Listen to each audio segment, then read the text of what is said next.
The war started right from the city we are living, because there was these two cities in Ukraine. They called the first one Kyiv, the second one Kharkiv. The Kyiv is just like this, just like the center of you. Like when they say this is the residence of their government.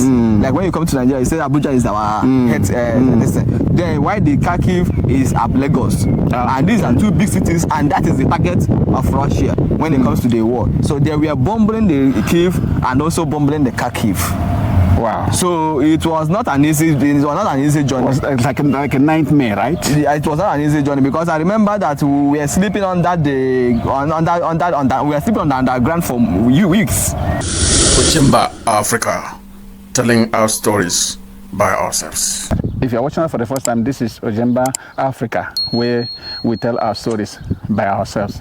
And I have a guest here who happens to be an international student from Africa, international student in Europe here. So he will introduce himself, and then we'll continue from there. Thank you, sir. Okay. Without taking most of our time, my name is Christian Ezebino. I'm from Nigeria precisely, and I'm from Abia State. Yeah. Mr. Kingsley. Christian, sorry, Mr. Christian. Based on your experience as an international student, you have seen things, you have experienced things. So can you tell us what it takes to travel, to get an admission, for example, from Nigeria to any European university? Okay, thank you very much for your questions. First and foremost, with my personal experience as an international student, right from Nigeria, I got my admission. I applied through a Ukrainian website, because I studied in Ukraine. Oh, you studied in Ukraine? Yeah, that is when I got my admission. And I got my admission from Nigeria, from a website, a Ukrainian website. And the school I got my admission is Technical University Kharkiv. Okay, so if anybody wants to apply for any admission for any university in Ukraine, it should be on the website. Yes, or it should be by agent. There is agents, but personally, I don't want to go through agent, because already before applying for Ukraine, I've gone to so many other countries for studies, and it was in vain because of bad agents. Okay. Lastly, I went to Ukraine, and I decided to take the book by myself. You understand? So I didn't want to go through agents again. I have to do it myself. I have to go through a website, because I have a friend who was living already in Ukraine. I studied him, who told me this is how he did his own. And I feel that is the best for me, instead of going through an agent. Then I went to a site that he gave me to apply until I get my admissions. I now started the process of my visa. So what you're saying is, it's better to do it by yourself than to go through an agent. Yes, because so many people have this kind of experience, very awful experience through agents. Some are complaining that agents do this, do that. So advice is that from my own view, I believe it's more good to go through website to get it yourself. One, it is safer. Two, it's authentic. Three, is less of cost. Okay. So another question I want to ask you is, you said you have been to other schools, other countries to study, right? Yes. So you now have. It's likely you have a lot of experiences. Yes, I have experience. Not really that I have experience, because sorry to cut you short. Not really that I had the experience, because I did not really enter the school for one issue or the other. Because I remember when I went to Singapore. Okay. On the airport was when I had issues, because I had a mixed documents. Were you going for study also? Yes, I was going for study. I went there with a student visa. Understand? But when I was going there, I had a mix of documents. So when I go to the airport, they have to confirm from the school if I am coming genuinely. Yes, the school know that I had their information. I had their what's it called? Admission letter. The admission letter and everything. But there's one document they needed. Okay. That I did not come with. Okay. And the agent didn't tell me. They just only told me that once I get to that, airport that somebody is going there to pick me up and now take me to the school so that I can get that document without knowing that it's not how it works there. You must have to get the document right from your country of origin before coming to Singapore. Okay. So that was what happened in Singapore. They said I should go back. Then I went back. Then I have to apply for Ukraine. Okay. Then when I got to Ukraine, I believe that the school sent me every necessary document needed for my study, and I was completely committed. As in, I came to Ukraine completely with every necessary document that needed and for my studies. You don't have any issue. I don't have any issue. I don't have any issue. The only issue I have when I got to Ukraine was, you know, that we Nigerians, our passport is something else. Understand? When I got to that place, the searching. There was a kind of Nigerian. This is most of Africans are going through. Most of Africans coming to Europe country to study, and maybe coming to Europe for the first time and with visa, there will be a thorough search. Yeah. There will be a thorough check in and out.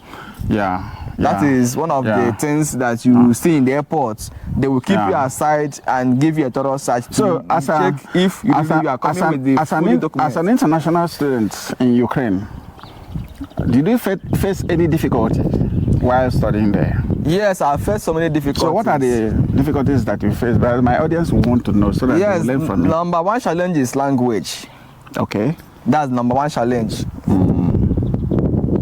Number two challenge is related to language because of communication. Because language is communication. Yeah, sure. Because of they discriminate you because of their language. Once you cannot be able to flow in their language, they don't take your case too serious.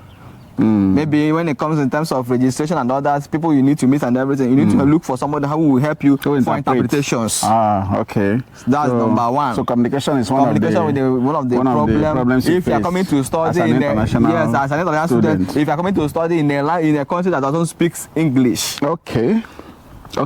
So which other experience do you say?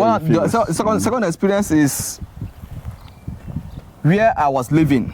Accommodation problem. Accommodation problem. There. So you have to have enough money. That's what you're saying. Yes, having enough money is not really the problem. You can still have money and you not have the house. You not have the accommodation because when I'm saying with my own. Like, understand, I'm saying out of experience. When I got there, their school accommodation was filled up. I needed to get accommodation outside the dormitory, outside the school.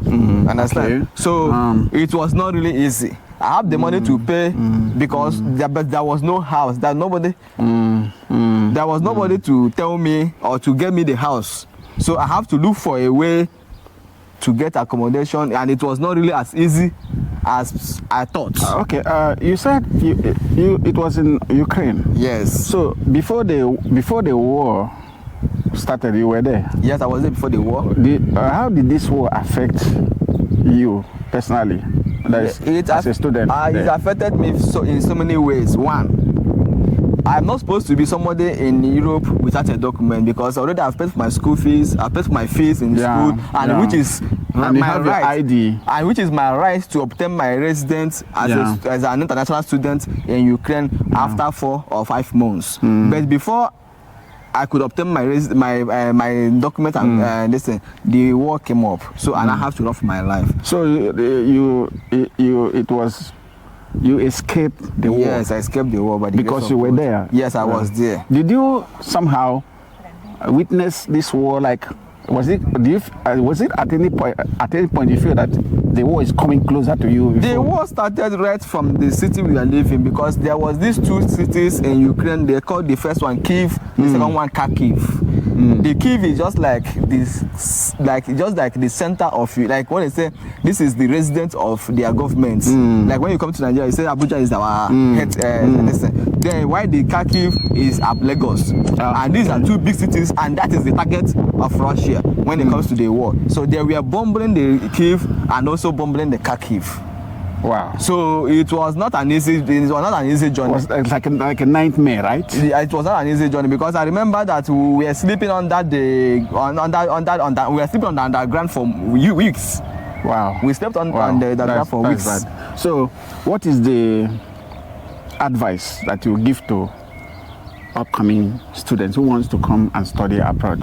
What's the advice you want? The only advice I will give to upcoming student that is coming from Africa to study in Europe is, if you are coming, if by the grace of God you are pursuing to go to a country that speaks English, more better for you. But if you are not, maybe you are going to a country that doesn't speak English, I will advise you make up your mind. It's not going to be as easy as ABCD as you think. There are a lot of challenges you will see, because why? Communication is very, very important. Okay.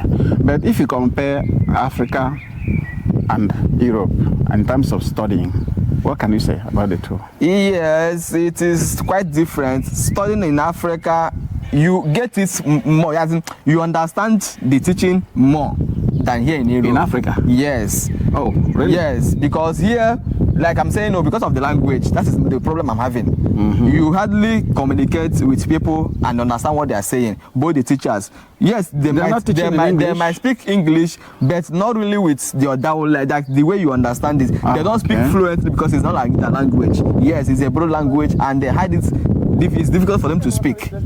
So you are saying that if not that Africa was if not because of the let me say maybe if not because of Africa, just that we Africans, we don't have enough facilities and we don't have enough necessities we need for the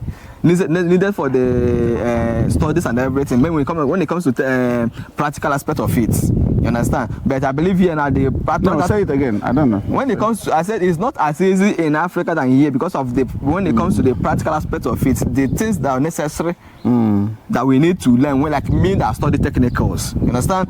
Here now there are a lot of machines, a lot of things you can use to practice what you study to get abroad than in Nigeria. But why I say you can understand it in Nigeria is because of communication. Oh, okay. Yes. So in essence, it's better you study in Africa. If you have opportunity to study in Africa, it's good, because there are so many schools in Africa. Just that if your parents or your guidance will able to have the money to take you to a good place that will give you the qualities you want. The reason why I'm asking you is because people, once it's abroad, so they say once abroad, they believe once it is not Nigeria, once it's not Africa, it's better. Yes, I'm not, but there are other advantages. Yeah, because I've said that the disadvantage is communication. The advantage is that you studying here is fine. Why you are studying, you have opportunity to work for some hours. Okay. You can be able to make some money to assist yourself and pay some of your bills. Okay. That is one of the advantages. Yes, okay. Studying here. And the studying here, sometimes you don't study like Nigeria, they give you time. You can study maybe in a day 4 hours. You go. But Nigeria will study more than 6 to 7 hours, depending. What about the payment? Is it not expensive? Yes, the payment is expensive, but when you have access to work, some hours to work, it is not as expensive as you may think. You will have opportunity to do what? To be able to pay your bills. Wow. Coupled with the ones they will send you, your guidance will send you. Because someone that sent you to school will always send you money. You have heard it from him. If you are joining us newly, this is Ojemba Africa, where we tell our stories by ourselves. And you are hearing it from him directly. He was studying, before the war he was studying in Ukraine, and this is a personal experience. It's not something he read in the newspaper or in magazine. This is experience directly. So you have heard it from him. If you are joining us for the first time, kindly subscribe to our channel, turn on the notification button, and don't forget to share it. And if you are one of our returning subscribers, thank you so much for always coming back to watch our channel. Remember, it is Ojemba Africa, where we tell our stories by ourselves. So thank you, and watch out for more videos. Ojemba Africa, telling our stories by ourselves.